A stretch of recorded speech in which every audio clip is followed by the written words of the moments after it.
It was on June 14th, 2018, in Pennsylvania, a quiet, quaint, and peaceful suburban town. No one would have known the horror to befall in this quiet town. And right in the middle of it, one woman, Scarlett Ellison, a suburban housewife, blonde, curvy, middle-aged, married to David Ellison, a very successful lawyer, and with 2 kids. However, behind the facade of PTA meetings and impeccably planned dinners, lurked a woman whose yearnings had long gone unfulfilled. She wanted passion, excitement, and danger.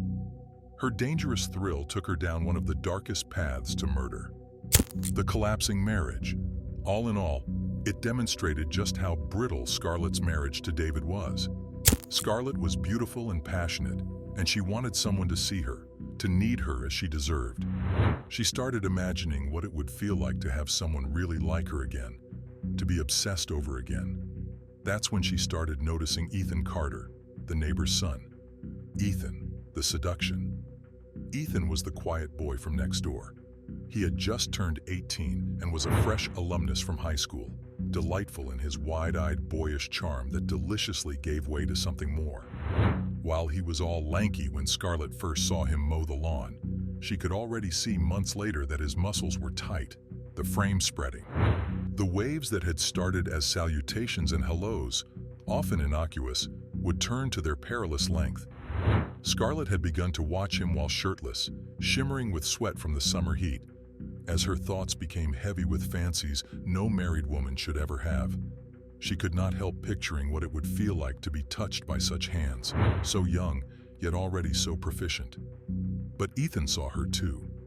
He was not blind, not to see the curl of her lips into a mischievous smile whenever they eyed each other.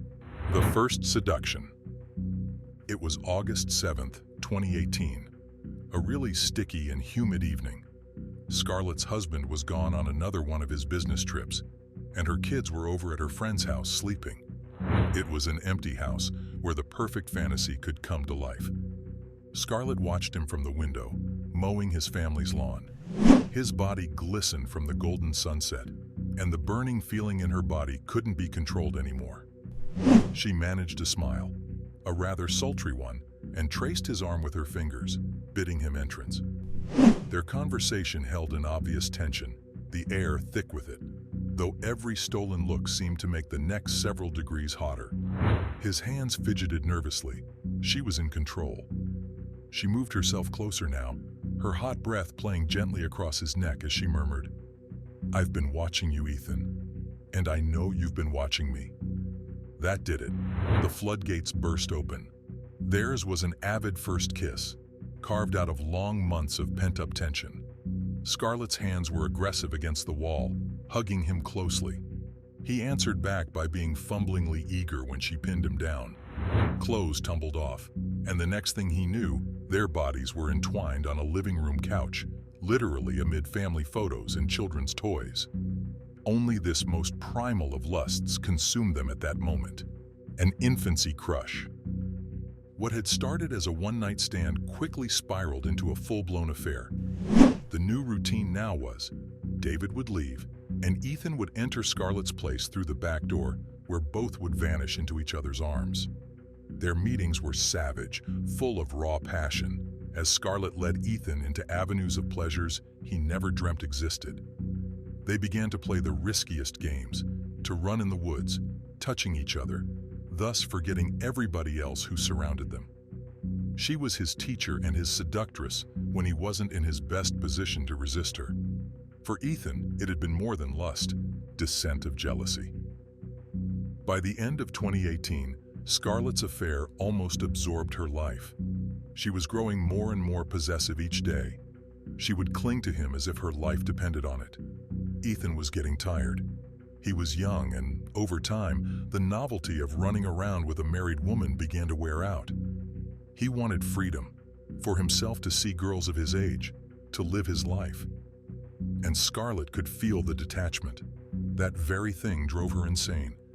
Ethan tried to walk away, but Scarlett had a grip on him. He was hers, and she wasn't going to let him go. Nobody to have him when she couldn't. A bloody end. February 9th, 2019. Scarlett had called over Ethan one last time, pleading with him to give her a chance to talk things through. Ethan, hesitant, nodded in agreement, thinking this would be the final time he saw her alive. He could never have foreseen this night to be his last. When Ethan arrived, all was quiet in the house except for Scarlett, sitting with wide, wild eyes in a seductive pose. They fought Scarlett, pleading with him to stay, Ethan insisting it was over. By that time, Scarlett had made up her mind. As he turned and started to walk away, she grabbed a heavy fireplace poker from the mantel and swung it with all her might at the back of his head. The sickening crack seemed to reverberate around the room as Ethan fell to the floor, blood pouring from his skull. Scarlett stood over him in her jealousy and rage-induced craziness, watching the life drain from his body. But it wasn't enough for her. She fell to her knees beside him, gasping ragged breaths as she raised the poker time and again, smashing it down until there was nothing but a broken, bloody mess. She stood over him, covered in splatters of blood, her body thrashing with her realization of what she had just done. Then came panic, but it was too late. The deed was done.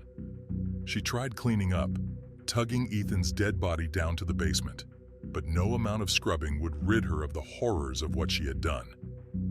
The investigation begins. His parents had gotten really worried when Ethan did not return home that night. They tried to call him, but the call would directly go to his voicemail. Alarmed, Ethan's parents went to the police, and he was reported missing the next day after he failed to turn up to work or even respond to calls and texts from his friends. At first, the police assumed Ethan was just another runaway teen, but the deeper they dug, the less things made sense. Friends mentioned seeing Ethan with an older woman, sparking rumors about his affair with Scarlett Ellison, the perfect suburban mom. As days turned into weeks, the investigation intensified, and Scarlett began to crack under the pressure. Her once calm demeanor unraveled as she yelled at her kids, ignored friends, and missed appointments. Her perfect suburban life was rapidly spiraling out of control, and everyone around her noticed it. Now it was time to search Scarlett's home. The police had obtained a warrant, and though she tried to appear cooperative, the tense sound of her voice gave her away. After they'd been rummaging upstairs and down, they finally made their way into the basement. That was when they smelled it. Death.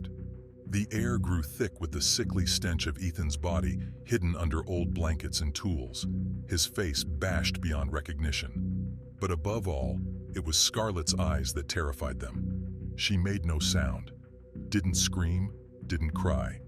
Her eyes just stood there silent. Her hands shook down at her sides as though she had waited for this moment the whole time. Scarlett's burning, a second murder. The police picked Scarlett up the minute Ethan's body was discovered. Towns buzzed, and news spread like fire in the woods that Scarlett Ellison was a cold-blooded killer. But seated in that cell, awaiting her sentence, brewed another grim reality. Scarlett felt no fear. She almost had the feeling of relief that the obsession that had come over her, that had made her kill Ethan, was now, through some form of fate, being turned to one of acceptance. But someone else had another plan for Scarlett. She had only one other lover, that was all. For some reason, she found him more dangerous, and he was old, older than Ethan. Someone she had been in long before Ethan. He lurked in the shadows, observing her, waiting for just the right moment to strike. Knowing everything about Scarlett's affair with Ethan and learning about the murder, he found Scarlett had now become a liability. A couple of days before her sentence, late at night, they found the dead body of Scarlett hanging from the ceiling of the cell by a twisted bedsheet. The bruises on her face, as well as the signs of scuffling on her body, excluded the version of suicide. Yet that night, every camera in prison went black. No clear evidence of whose blood had flowed remained. There was only one clue, a note in blood-red ink left in her cell. It said, "I know the secrets."